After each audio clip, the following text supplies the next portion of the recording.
Msikilizaji, na kusalimu kwa jina la Yesu Kristo.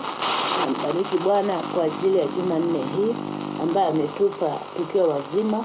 Hata najua na wewe mahali unaposikiliza uko mzima. Sifa zote zimrudie.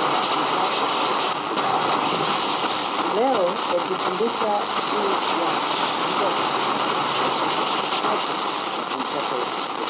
hivyo mambo ya Mungu. Wakati tumefikia dunia, jambo ambalo litatendeka sasa ni Mungu atatawala. Na mwangaza ukiingia, Bwana mwenyewe ameingia na giza linaondoka. Yaani shetani. Nasoma maandiko yetu kitabu cha Wafilipi 3 kuanzia mstari wa 5. Huyu ni Paulo, alikuwa anawazungumzia Wafilipi. Ikawa ametimiza sheria zote, lakini wakati alijua hata sheria ametimiza lakini haitoshi, akaamua kuacha vyote ili akaweze kumfuata Yesu Kristo. Nawe msikilizaji, pamoja na mimi, wacha tusikie dunia, wacha tusikie mambo ya dunia na tukamfuate Yesu. Maandiko yanasema hivi katika kitabu cha Wafilipi 3 kuanzia mstari wa 5. Na alitahiriwa siku ya 8 ni mtu wa taifa la Israeli, kabila ya Benjamini, Mwebrania wa Waebrania. Kwa habari ya kushika Torati ni Mfarisayo. Kwa habari ya juhudi mwenye kuliudhi kanisa. Kwa habari ya haki ipatikanayo kwa sheria si kuwa na hatia. Mstari wa 7. Lakini mambo yale yaliyokuwa faida kwangu nalihesabu hasara kwa ajili ya Kristo. Naam, zaidi ya hayo, nahesabu mambo yote kuwa hasara kwa ajili ya uzuri usio na kiasi wa kumjua Kristo Yesu Bwana wangu, ambaye kwa ajili yake nimepata hasara. Haleluya. Ya mambo yote nikahesabu kuwa kama maji, ili nipate Kristo, tena nionekane katika yeye, nisiwe na haki yangu mwenyewe ipatikanayo kwa sheria, bali ile ipatikanayo kwa imani iliyo katika Kristo, haki ile itokayo kwa Mungu kwa amani, ili nimjue yeye na uweza wa kufufuka kwake na ushirika wa mateso yake, nikifananishwa na kufa kwake, ili nipate kuwa njia yoyote kufikia kiama ya wafu. Si kwamba nimekwisha kufika au nimekwisha kuwa mkamilifu, la, bali nakata mwendo ili nipate kulishika ile ambalo kwa ajili yake nimeshikwa na Kristo. Ndugu, sijidhanii nafsi yangu kwamba nimekwisha kushika, ila natenda neno moja tu, niyasahau yaliyo nyuma, nikiyachuchumia yaliyo mbele. Na kaza mwendo niifikirie mende ya dhahabu ya mwito mkuu wa Mungu katika Kristo Yesu. Basi sisi tulio wakamilifu na tuwaze hayo, na hata mkiwaza mengine katika jambo lolote, Mungu atawafunulia hilo nalo. Lakini hapo tulipofika, na tuenende katika hilo. Jina la Bwana litukuzwe. Msikilizaji, na mshukuru Mungu kwa wema wake, kwa ukuu wake, na kwa kuwa ni kwamba wakati Mungu anapoendelea kujifunua, wakati huu kila mtu moyo wake unaangalia. Nchi yote ulimwenguni, kila mmoja anaangalia vile mabadiliko yamekuwa, mpaka dakika ya pili ujui ni nini kitakachoendelea. Basi ndipo hapa ukaweze kuelewa. Naye Kristo alikuja, akakufa, akafufuka kwa ajili ya hayo yote. Na kwa kitabu chake anazidi kutufundisha ili tuzidi kujielewa. Ndipo Paulo alipoangalia nyuma mahali alipotoka, akaona hakika amekaza mwendo. Na anachumilia ile zawadi kama vile mtu akiwa kwa kiwanja akikimbia, anajibidisha ili akaweze kushinda. Na kushinda kwetu ni kufikia uzima wa milele. Msikilizaji, wewe unayenisikiliza, ni kwamba sasa kila bidii ambayo umefanya, kwa bidii yote ile ambayo umetumia, ni wakati sasa ukaweze kusahau ile bidii yote umefanya na yale ambayo yamekutendekea. Mambo yanayotendeka, labda ulipanda kwa wingi ukavuna haba, ama ukakosa kuvuna kabisa, ama ikakosa kumea kwa sababu mvua hakuna kwa sehemu nyingi. Na labda ukafanya kazi yako ukakosa mshahara. Hayo ni mambo yanayotendeka kwa maisha ya mwanadamu. Na Paulo alipoyaangalia wakati alimjua Yesu Kristo, akajua sasa ni kukaza mwendo, nikaweze kufuatia neno la Mungu na nikaweze kujibidisha kwa neno la Mungu, na yale mengine yote yakaweze kuwa hasara. Yale mambo umeatilia bidii katika maisha yako, je, ni mambo yanayohusiana na neno la Mungu? Hivi leo Mungu anakuita ukaweze kutoka kwa mambo yako yale ambayo umeyathamini. Manake yale mambo ambayo umeyathamini si ya uzima. Ya uzima ni kumpokea Yesu Kristo na kuendelea kumngoja. Hata ukifanya kazi zako kwa bidii hakuna shida, manake alisema kwa maandiko yake ya kwamba haya yote yalikuwa yakitendeka. Yale yote ambayo yanaendelea leo yalikuwa yakitendeka. Kama ni jua likuwepo, lakini Mungu anasema siku moja mwisho utafika. Na mwisho wa maisha haya inatakana mtu afikie uzima.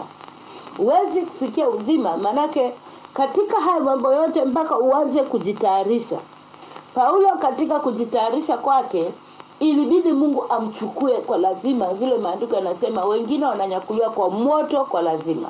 Kwa hivyo Paulo alichukuliwa kwa lazima, manake mnakumbuka vizuri kwa kitabu cha Matendo ya Mitume 9. Yeye ni mtu alikuwa ameanguka wakati alikuwa anajipanga aende kuwa Wakristo wa Dameski.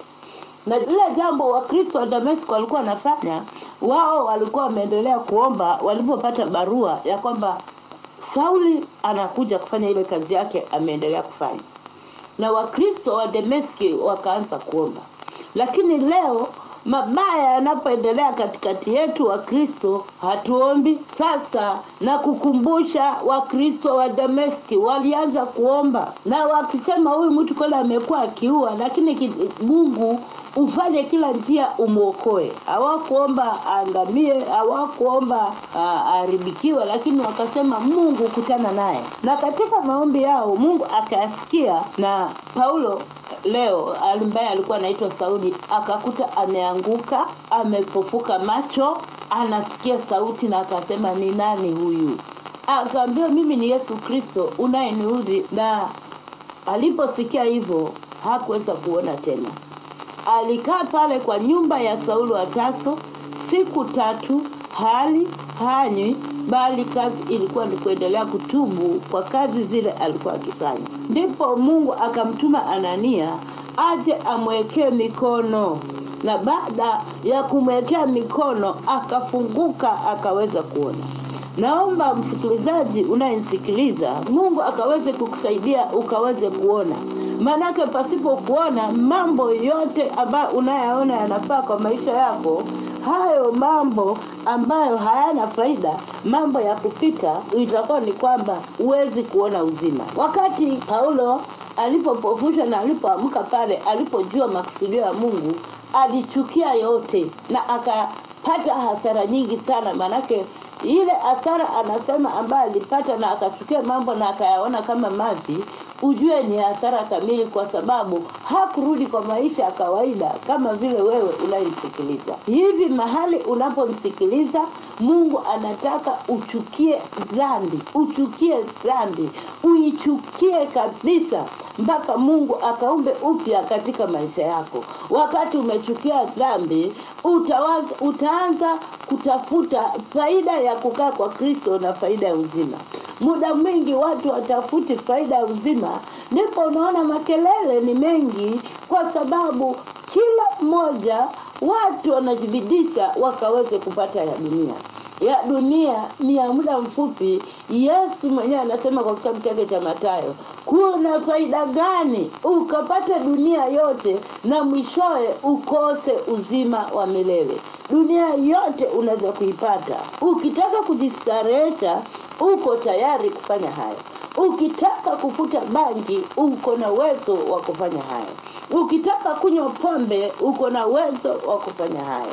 Lakini nakwambia siku ya leo, chagua hii baraka ya Mungu, baraka ya wokovu, baraka ya uzima, ili ukaweze kushinda. Mahali ulipo wewe unayenisikiliza, kama hujampokea Yesu Kristo, kushinda dunia inakuwa ni vigumu. Na changamoto za dunia nazo ni nyingi, kuziepuka haitakuwa rahisi. Kuziepuka mpaka umjue Yesu Kristo. Sema, Bwana Yesu, naja mikononi mwako, mimi ni mwenye dhambi. Nisamee na ufute majina yangu kwa vitabu vya wenye dhambi. Yaandike majina yangu upya kwa kitabu cha uzima. Asante Yesu Kristo kwa kuniokoa. Na mshukuru Mungu hivi umeokoka. Ikifika siku ya Jumapili, enda kanisani. Na makanisa yetu hapa Voi tuko Sikujua Juu Nasari, na kule Veruga tuko wa nyumba karibu, na Bwana akaweze kubariki. Na wale wako maeneo ya Bundanyi tuko pale Mwalati, na Mungu ataweza kukubariki. Naomba na wale wanaosimama na kipindi, Roho Mtakatifu chukua usukani wa kila makazi ya watu ambao wanasababisha injili kuendelea. Nguvu zako zikaweze kushuka na ukatamalaki, ukaondoe nuksi, ukaondoe visirani kwa biashara zao. Mungu wa Israeli, kwa ajili ya ukuu, tunaomba utamalaki na mwangaza wako ukamulike, na giza likaweze kushindwa kwa jina la Yesu Kristo. Tuombe na wale ambao ni wagonjwa. Gusa mahali unaumwa, leo ni siku yako ya kupokea uhuru. Mungu wa Israeli, nakemea TB katika jina la Yesu Kristo. Nakemea vikohozi katika jina la Yesu Kristo. Roho za pumu hazina mamlaka katika jina la Yesu Kristo. Kubanwa kifua, tunakomesha nguvu hiyo katika jina la Yesu Kristo. Kuvutwa na msuli, pressure, sukari katika jina la Yesu Kristo. Wewe umeanza mradi wako ujenzi na umesimama hivi sasa, stagnation yoyote ile tunaivunja katika jina la Yesu Kristo. Unatafuta school fee, pata katika jina la Yesu Kristo. Roho ya ufukara tumeikemea, tumeiharibu katika jina la Yesu Kristo. Nguvu za giza zimeshindwa maeneo yote. Na wanaogongoa milango, madirisha, hizo nguvu zimevunjika, ni nguvu za majini, tumezitambua. Tunazikemea zitoke kwa mtu huo, na watu hawa wakaweza kupokea uhuru wao. Roho chafu kila uabudu sanamu tunaziangusha chini, madagoni yote tunaangusha chini yanayotesa watu wa Mungu. Katika jina la Yesu Kristo, nguvu za giza tunazikemea, tunazivunja katika jina la Yesu Kristo. Tunategua mitego yote kwa mashamba katika jina la Yesu Kristo. Katika jina la Yesu wa Nazareti, nguvu ya kipekee ikaweze kushuka na Bwana ukaweze kuonekana. Naomba amani yako ipatikane, manake ni mtumishi wa bahari. Mungu, kila shida ya yule ambaye anayesikia sasa unaikomesha na amani inapatikana. Katika jina la Yesu Kristo tunakubariki Yesu kwa ajili ya ushindi mkuu.